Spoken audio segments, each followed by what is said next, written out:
Donc je m'appelle Yann Guégan, je suis rédacteur en chef adjoint de Rue 89 et je travaille sur le web depuis maintenant 5 ans à peu près, 4 ans et demi, quand j'ai rejoint en fait l'équipe de Rue 89 peu de temps après le lancement en 2007.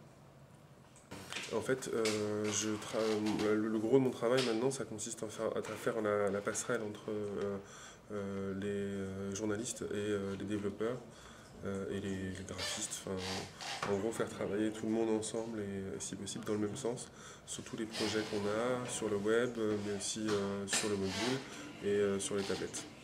Alors, les réseaux sociaux sont importants et de toute manière générale, les rapports avec les internautes sont au cœur du projet de Rue 89.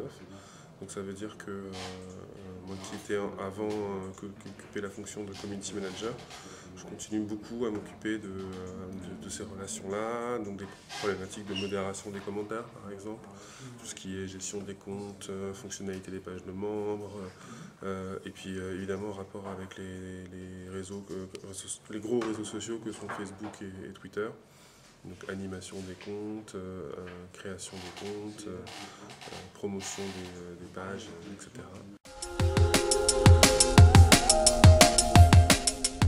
Il y avait une volonté à Rue 89 de chercher à donner d'autres rôles aux internautes pour ne pas qu'ils soient limités au rôle aux actions traditionnelles qui sont commentées, votées, partagées, en gros. Il se trouve que nous, on n'autorise pas les internautes à s'auto-publier. On a toujours une étape de relecture, donc ça veut dire que s'ils ont une idée de texte, il faut toujours que ça passe par nous. En revanche, on s'est dit qu'on pouvait peut-être leur confier d'autres missions sur le site. Ça peut être par exemple la modération des commentaires, on va expérimenter ça. Ça peut être la création et l'animation des pages de rubriques, non pas créer les articles, mais signaler des liens, signaler des vidéos et puis organiser les pages de rubriques. Là encore, on va pouvoir expérimenter ça dans les mois qui viennent. Ce qu'on leur propose aussi, c'est de devenir correcteurs compléteurs, ce qu'on appelle des correcteurs compléteurs. Donc, c'est des gens qui ont accès à une petite boîte supplémentaire en bas des articles qui leur permet de contacter directement l'auteur et puis les éditeurs de Rue 89 pour leur prévenir qu'il y a une faute à corriger ou qu'ils pourraient rajouter un lien par-ci, qu'ils pourraient mettre un passage complémentaire. Donc l'avantage, c'est que là, on s'adresse à des internautes qui n'ont pas forcément envie de commenter mais qui sont dans une démarche un peu plus constructive, moins critique, qui ont envie de participer finalement à l'élaboration et pas simplement rester passif devant l'information. En fait, ce sont des internautes qu'on a repérés, ou alors qui sont volontaires, et ils nous envoient un petit message pour expliquer pourquoi ils veulent devenir, par exemple, correcteur compléteur, mais ça marche aussi pour les blogueurs. On a beaucoup de gens qui veulent devenir blogueurs sur le 89.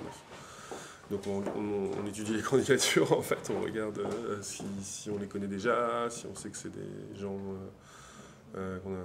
intéressants et sérieux. Et puis on peut leur donner l'accès, puis éventuellement on peut leur retirer. Si j'ai un correcteur compléteur qui commence à faire n'importe quoi et à déranger les auteurs pour rien, par exemple, je lui retirerai l'accès.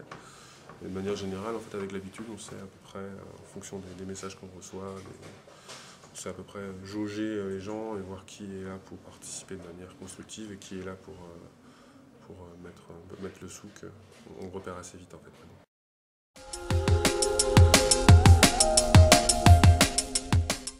En fait, il y a très récemment, là, on s'est aperçu que les événements à Mayotte, les violences à Mayotte étaient assez peu couverts par les grands médias. Et c'est des cas où c'est assez facile de générer de la participation. Donc on a mis un gros appel à témoins sur la page d'accueil, parce que dans la nouvelle version du site, on a développé ces formats appel à témoins qui sont devenus maintenant assez traditionnels maintenant pour les différents sites de presse. Mais en ciblant bien sur Mayotte, on a reçu beaucoup de témoignages, on a pu faire un traitement original, sachant que tout ce qui se passe outre-mer est quand même souvent négligé par les autres médias.